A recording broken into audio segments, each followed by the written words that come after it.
Welcome to my channel hello Madanapalle. ముందుగా నా సబ్స్క్రైబర్స్కి, నా వీడియో చూసే ప్రేక్షకులందరికీ సంక్రాంతి శుభాకాంక్షలు. ఇక మనం ఈ వీడియోలో మదనపల్లి టమోటా దిగుమతి ఎలా వచ్చిందో మనమైతే ఈ వీడియోలో తెలుసుకుందాం. ఎందుకంటే పెరిగిందా తగ్గిందా అయితే ఈ వీడియోలో తెలుసుకుందాం. ఇక వీడియోలోకి వెళ్ళే ముందు నా ఛానల్ని అయితే ఎవరైతే సబ్స్క్రైబ్ చేసుకోలేదో ప్లీజ్ సబ్స్క్రైబ్ చేసుకోండి. మీరు సబ్స్క్రైబ్ చేసుకుని లైక్ చేస్తే నాకు కూడా యూస్ఫుల్గా ఉంటుంది. ఇక దిగుమతి విషయానికి వస్తే, ఇక బయట బండ్లు చూసుకుంటే నిన్న అయితే 2 బండ్లు వచ్చాయి. ఈరోజు అయితే 3 బండ్లు అయితే వచ్చాయి. ఒక బండి అయితే బయట రాష్ట్రాల బండ్లు, ఒక బండి అయితే నిన్నకంటే ఒకటి ఎక్కువ వచ్చింది.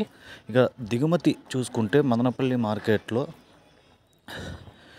మొత్తం ఈ మెయిన్ మండీలు, చిన్న మండీలు అన్నీ కలిపి చూసుకున్నా కూడా నిన్న వచ్చిన దిగుమతిలో అర్ధ భాగం కూడా అయితే ఈరోజు దిగుమతి రాలేదు.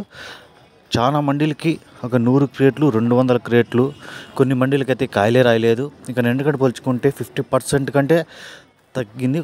ఇప్పటికైతే మొత్తం మీద ఇక నిన్నటికంటే పోల్చుకుంటే ఒక 65% అయితే దిగుమతి తగ్గడం జరిగింది. ఇక్కడ నిన్న చూసుకుంటే ధరలు అయితే ఒక మార్కెట్లో 570 రూపాయలు టాప్ రేట్ పలికితే, మిగతా మార్కెట్లో 400, 450 ఇలా అయితే టాప్ రేట్లు పలికాయి. ఇక ఈరోజు అయితే చూద్దాం ధరలు ఎలా వెళ్తాయి. ఇంకా యాక్షన్ అవ్వడానికి ఇంకా 20 మినిట్స్, ఇంకా 20 నిమిషాలు టైం ఉంది. ఇక 3 మండీలు 4 మండీలు యాక్షన్ అయిపోయాక నా ఫస్ట్ ధరలు ఎలా ఉన్నాయో వీడియో అప్లోడ్ చేస్తాను. ఇక ఈ వీడియో మీకు నచ్చితే, యూస్ఫుల్గా అనిపిస్తే లైక్ చేయండి, షేర్ చేయండి, ప్లీజ్ సబ్స్క్రైబ్ చేసుకోండి. Thank you all.